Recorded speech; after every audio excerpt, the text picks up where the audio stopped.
एक बार की बात है। गांव में एक बूढ़ा व्यक्ति अपने पोते के साथ रहता था।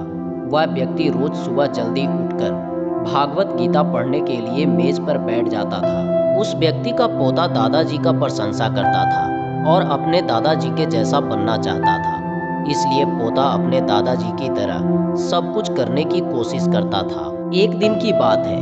पोता अपने दादाजी के पास गया और बोला, दादाजी, मैं भी आपकी तरह रोज मेज पर बैठकर भागवत गीता पढ़ता हूँ, लेकिन मैं इसे ज्यादातर समझ नहीं पाता हूँ और जो कुछ भी मैं समझ पाता हूँ किताबें बंद करने के साथ ही मैं उसे भूल जाता हूँ। तो भागवत गीता पढ़ने से मुझे क्या लाभ होता है?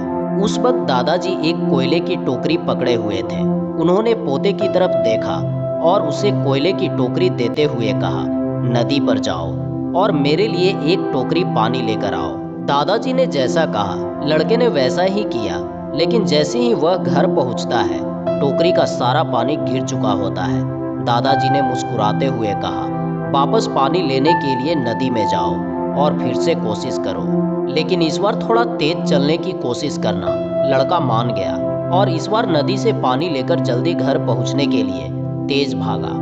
लेकिन इस बार भी घर आने के बाद दादाजी ने देखा तो टोकरी खाली थी। दादाजी ने पोते को फिर से कोशिश करने के लिए कहा, लेकिन हर बार रास्ते में ही टोकरी से पानी गिर जाती थी और टोकरी खाली हो जाती थी। लड़का थक चुका था और अपने दादाजी को कहा, दूर नदी से टोकरी में पानी लाना असंभव है, मैं आपके लिए पानी से भरी बाल्टी ला सकता हूँ। दादाजी ने उत्तर दिया, मुझे पानी की बाल्टी नहीं चाहिए, मैं चाहता हूँ कि तुम उस कोयले की टोकरी में ही हमारे लिए नदी से पानी लेकर आओ।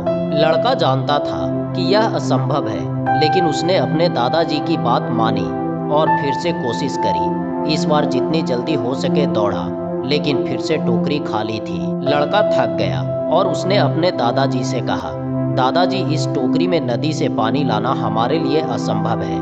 दादाजी ने उत्तर दिया, तुमको लगता है कि यह असंभव है, लेकिन जरा टोकरी को तो देखो। लड़के ने टोकरी की ओर देखा। टोकरी बहुत साफ सुथरी दिख रही थी। उसने देखा टोकरी में लगे कोयले के सारे दाग धुल चुके हैं। अब कोयले की टोकरी अंदर और बाहर से साफ हो गया था। दादाजी ने कहा, तुमने देखा कि टोकरी अब पूरी तरह से दाग मुक्त हो गया है। जब आप भागवत गीता पढ़ते हैं तो ऐसा ही होता है। तुम जो पढ़ते हो उसे तुम समझ या याद नहीं रख सकते, लेकिन यह शब्द तुमको अंदर और बाहर से बिल्कुल बदल देता है।